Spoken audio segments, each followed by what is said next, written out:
आज हम संत तुकाराम महाराज जी की कथा सुनेंगे। संत तुकाराम महाराज जी की भगवान पांडुरंग के प्रति अनन्य साधारण भक्ति थी।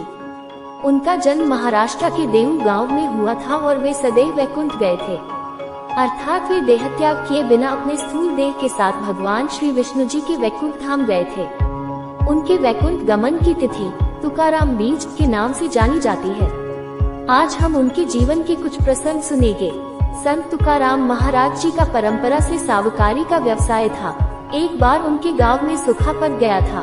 तब लोगों की दीन स्थिति देखकर उन्होंने अपने घर का सारा धन गांव के लोगों में बांट दिया। कर्ज के बदले में लिए गए लोगों की भूमि के कागज उनके पास थे, वो उन्होंने इंद्रायणी नदी में बहा दिए और लोगों को कर्ज से मुक्त किया।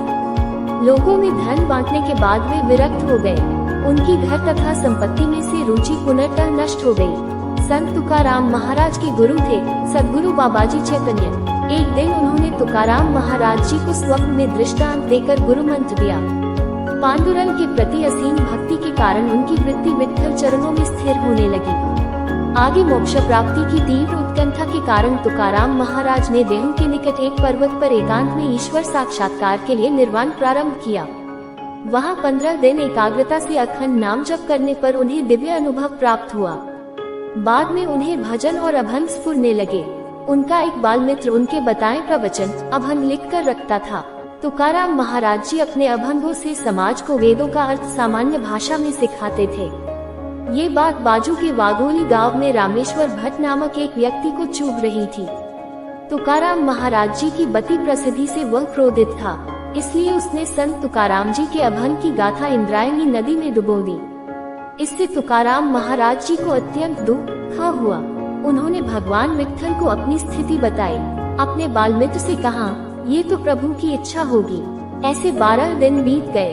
13वें दिन गाथा नदी के पानी से ऊपर आकर तैरने लगी। ये देख रामेश्वर शास्त्री को अपने कृत्य का पश्चाताप हुआ और वे संत तुकाराम महाराज जी के शिष्य बन गए। तुकाराम महाराज जी भगवान पांडुरंग का नाम स्मरण कर अखंड आनंद की अवस्था में रहते थे। उन्हें किसी वस्तु की कोई अभिलाषा नहीं थी, केवल लोगों के कल्याण के लिए ही वे जीवित थे। स्वयं भगवान श्री विष्णु का वाहन उन्हें वैकुंठ ले जाने के लिए आया था। जाते समय उन्होंने लोगों को अंतिम उपदेश करते हुए कहा, बंधु, जीवन व्यतीत करते समय अखंड भगवान का नाम स्मरण करें। अखंड नाम जप करना ये भगवान तक जाने का केवल एक अत्यंत सुलभ मार्ग है। ये मैंने स्वयं अनुभव किया है। नाम जप करने से भगवान के प्रति श्रद्धा बढ़ती है और मन भी शुद्ध होता है। तभी श्री विष्णु जी का गरुड़ वाहन उन्हें लेने के लिए आता दिखाई दिया। भगवान श्री विष्णु जी के अत्यंत सुंदर रूप का वर्णन करते हुए और उपस्थित लोगों को प्रणाम करते हुए तुकाराम महाराज जी भगवान के वैकुंठ धाम गए। वह दिन था फाल्गुन कृष्ण पक्ष द्वितीया। भक्ति सिखाने वाले संत तुकाराम महाराज जी के चरणों में हम सभी कोटि कोटि वंदन करते हैं।